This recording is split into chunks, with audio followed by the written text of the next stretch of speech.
ลอดไกลเขา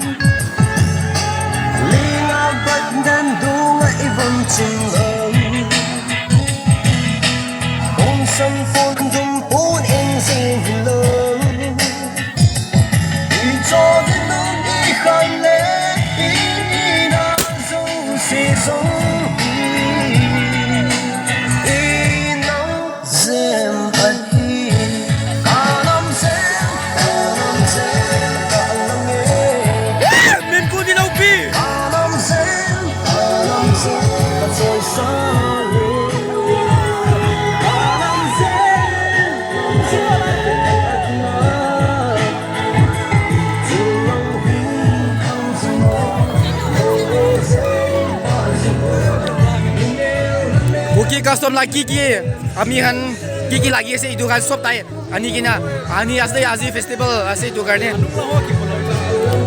sampai nak kita amol jo I hope nang timai kita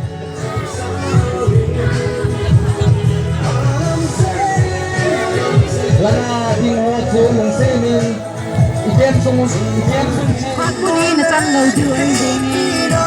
Ni hot pun lagi kami lupa ni etong bom timur tu nak lalu cepi obo.